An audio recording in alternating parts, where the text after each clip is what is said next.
Teknoloji dünyasından herkese merhaba. Bu video içeriğinde sizlerle yeni keşfetmiş olduğum ve özellikleriyle beni gerçekten cezbeden bir kulaklığı inceleyeceğim. Markamızın adı Soundpeats. Soundpeats markasına ait Air 3 model. Bu kablosuz kulaklığı, kulak içi kulaklığı, daha doğrusu kulak içine şöyle tam girmeyen modellerden olan kulaklığı bu video içeriğinde sizlerle inceleyeceğiz. Kutunun içerisinden neler çıkıyor onları göstereceğim. Kulaklığın özelliklerinden bahsedeceğim. Ve ayrıca kullanıcı deneyimlerimi sizlere aktarıyor olacağım. Pek tabii ki kulaklığın şarj süresinin ne kadar gittiğini, tasarımının nasıl olduğunu, ne gibi özelliklere sahip olduğunu ve bu kulaklığın kimler için uygun olduğunu da bu videoda sizlere anlatıyor olacağım. İçeriye geçmeden önce kanalıma abone değilseniz abone olup bildirim zilini de açmayı, ayrıca videomu beğenirseniz de beğen tuşuna basmayı unutmayın. Ayrıca şunu da belirteyim, açıklamalar kısmında ben bunu satın almış olduğum linki de ekleyeceğim. Bunun yetkili satıcısı yurt dışı kaynaklı bir firma. Zaten üreticisi ve satıcısı sandığım kadarıyla aynı firma. Satış sonrasında destek bakımından gerçekten çok iddialılar ve satış sonrasında herhangi bir sorun yaşamanız durumunda da yani farklı dilde bir iletişim kurmanıza da gerek yok. Mail yoluyla iletişim kurabiliyorsunuz ve Türkçe dil desteğiyle size destek verebiliyorlar. Ayrıca bir sorun yaşarsanız da ürünlerinin kesinlikle arkasında duruyorlar. Şimdi hadi incelemeye başlayalım. Şimdi kulaklığın öncelikle şu kutusunu ben sizlere göstereyim. Bakın bu şekilde bir tasarımı var. Kulaklığın burada fotoğrafı koyulmuş. Ayrıca bu kulaklığın içerisinde kullanılan çipin de bilgileri burada yazılmış. Qualcomm 3040 çipi kullanılmış. Bunun da ne anlama geldiğini biraz sonra sizlere anlatacağım. Bu tarafta kulaklığın tasarımı ile ilgili bir fotoğraf. Burada da güzel bir hatun fotoğrafı kulağında kulaklıkla birlikte koyulmuş. Bu kısımda da gördüğünüz gibi Air 3 yazıyor. Soundpeats'in marka logosu da bu şekilde. Ardından kutuyu şimdi çıkartıyorum. İçerisinden şöyle göstereceğim. Şu şekilde bir korumalı hazne içerisinde geliyor. Kulaklık tam olarak size bu şekilde geliyor. Bakın böyle gayet korumalı bir hazne içerisinde açtığınız takdirde burada kulaklık, bu tarafında şarj kablosu, Type-C bir şarj kablosuna sahip. Alt tarafında da kullanım kılavuzu bulunmakta. Ki zaten kullanım kılavuzuna sadece birkaç durumda ihtiyacınız olacak. Onu da biraz sonra sizlerle paylaşacağım. Şimdi kutuyu ben bu şekilde bir kenara alıyorum.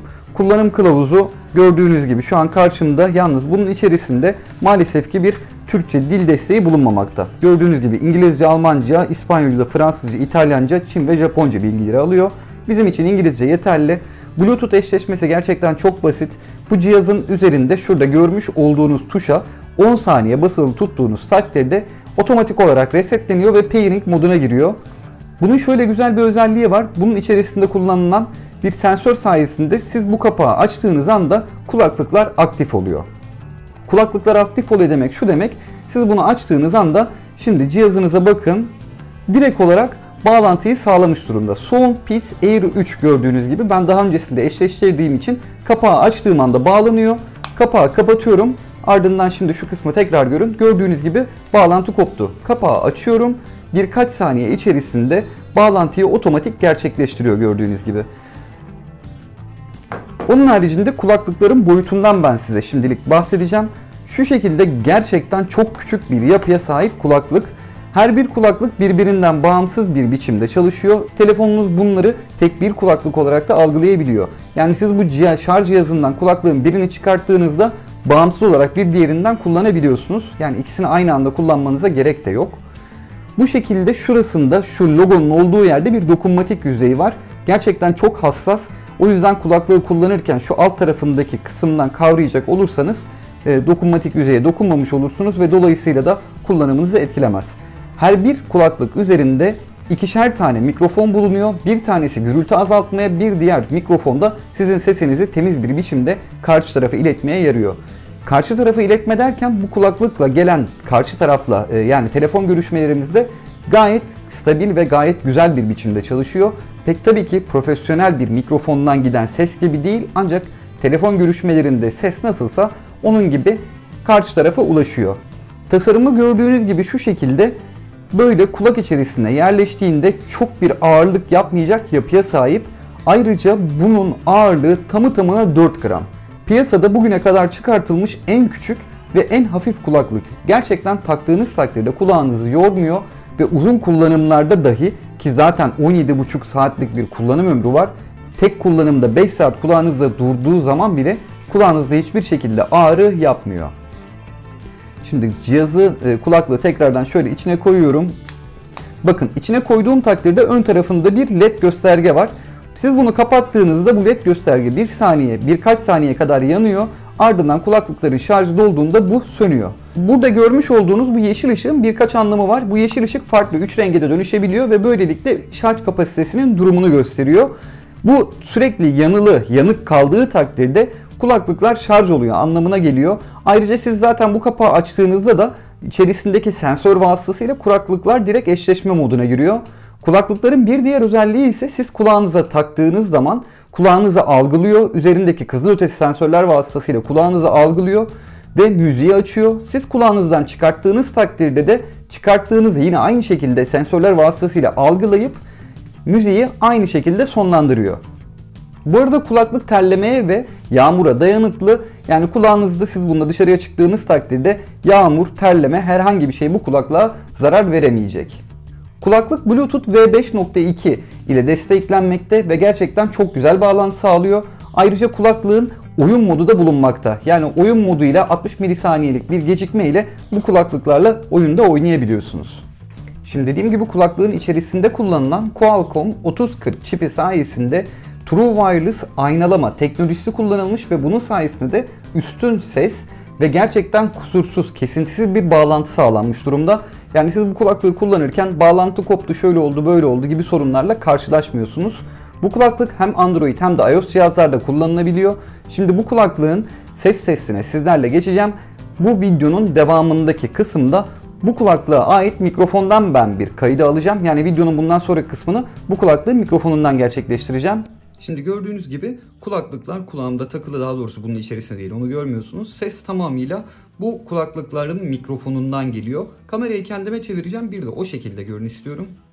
Gördüğünüz gibi kulakta bu şekilde bir duruşu var. Tam olarak böyle görünüyor ve mikrofonundan da ses bu şekilde geliyor. Yani görüşmelerde de aslında sesim tamamıyla karşı tarafa bu şekilde iletiliyor. Ayrıca kulaklıklar o kadar hafif ki kulağımda olduğunu bile hissedemiyorum. Şu şekilde alt tarafından tutarak çıkartıyorum. Çıkarttığım takdirde bir mikrofon susuyor. Tekrardan taktığımda da aynı şekilde mikrofon tekrardan aktif oluyor. Bu arada 3 farklı dokunma seçeneği var. Bakın burada paylaşılmış durumda. Tabii ben bunun İngilizce kısmını açayım. Farklı dillerde bilmiyorum.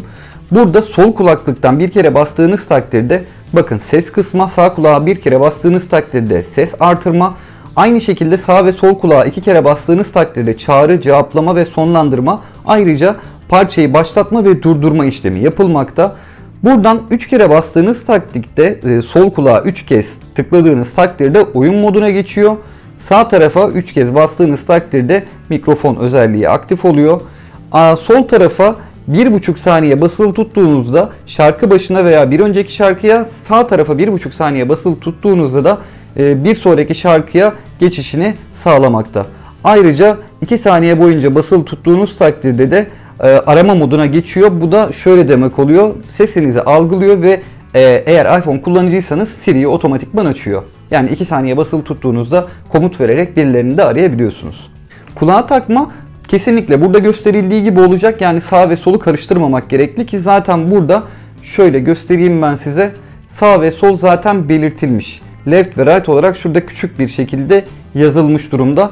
Kulaklıkları böyle yakından da görün istiyorum. Bakın çıkarttığım takdirde şu şekilde güzel bir, gerçekten de küçük bir yapısı var. Alt tarafında şarj alma yerleri, dikey bir hazne olduğu için şarj olma noktaları buradaki kısımda. Şu gerçekten kulağa tam oturabilen bir yapıya sahip kulaklık girişi. Ayrıca burada bir tane mikrofon, şu kısımlardan bir yerde de bir tane daha mikrofon bulunmakta. Herhangi bir şekilde üzerinde bir ışık falan yok. Başka modellerinin buralarında ışıklar da var ama bunda ondan da kaçınılmış, boyut olarak daha küçültülmüş ve ağırlık olarak da gerçekten yok denecek kadar az bir ağırlığa sahip bir cihaz. Ancak gerçekten sesi insanı tatmin ediyor. Yani ben yüksek sesle müzik dinlemeyi seven biriyim. Bu kulaklık benim deneyimime ekstradan bir artı kattı. Çünkü gerçekten ses seviyesi, yani sona dayadığınız takdirde dünya ile iletişiminiz kopacak dereceye geliyor. Kablosunu da şu şekilde size göstereyim. Gördüğünüz gibi Type-C bir kabloya sahip. Buraya bu şekilde takıyorsunuz. Ardından USB bir cihaz ile ya da bilgisayarınızdan veya bir adaptör ile de şarj edebiliyorsunuz. Üzerinde şu üst kısımda Soundbits yazısını görebiliyorsunuz. Bakın şurada üst tarafta marka yazılmış durumda. Onun haricinde de burada küçük bir tuş ve üzerine bastığınız takdirde de yanan bir led lamba var. Siz bunu bir cihazla eşleştirdiniz ancak daha sonrasında bu cihazla olan eşleşmeyi kesmek istiyorsunuz. Ancak telefon yanınızda değilse de tekrardan sıfırlamak için bunu 10 saniye kadar basılı tutuyorsunuz ve tekrardan resetlenmiş oluyor ve eşleşme modu açılmış oluyor. Şimdi bu kabloyu da buradan çıkartıyorum. Onun haricinde benim kulaklıktan bahsedeceğim bir özellik bulunmamakta. Beni cezbeden kısımlarını, artılarını ben özellikle sizlere söyleyeyim. Çünkü bir eksi bulamadım ben bu kulaklık için. Şarjının 17,5 saat dayanması, yani tek şarj ile zaten 5 saat dayanması harika ötesi bir şey. 17,5 saat şarj dayanması bunu benim için inanılmaz derecede bulunmaz bir cihaz haline getiriyor. Onun haricinde de ses kalitesinin tertemiz olması genellikle midleri üst düzeye çıkartmış durumda. Yani bas ve tiz ayarından çok midler daha ön seviyede. Bas ve tizi o kadar çok böyle yoğun bir biçimde hissetmiyorsunuz. Daha soft, daha güzel bir ses veriyor. Kulağınızı o bas ya da tiz tırmalamaktansa çok net ve güzel bir ses veriyor. En yüksek ses moduna yani en yüksek ses seviyesine aldığınız takdirde dışarıdan ses hafiften duyuluyor. Takdir edersiniz ki bu kulak içine giren şu silikonlu kulaklıklardan değil. Böyle kulaklık olduğu takdirde dışarıya bir miktarda olsa ses gelmesi hemen hemen bütün kulaklıklarda bulunmakta. Şayet sesi yüksek ise. Yani bunda bahsettiğim sesi defalardır tekrarlıyorum ama o kadar yüksek ki dış dünya ile iletişiminizi kesebiliyorsunuz. Benim videoda bahsedeceklerim bu kadardı. Soundbits Air 3 model kulaklık bu şekilde, dediğim gibi satın almak isterseniz de açıklamalar kısmında ben satış linkini bırakıyorum. Kesinlikle bu kulaklığı size önerdiğimi söyleyebilirim. Bir sonraki videoda görüşmek dileğiyle, kendinize iyi bakın.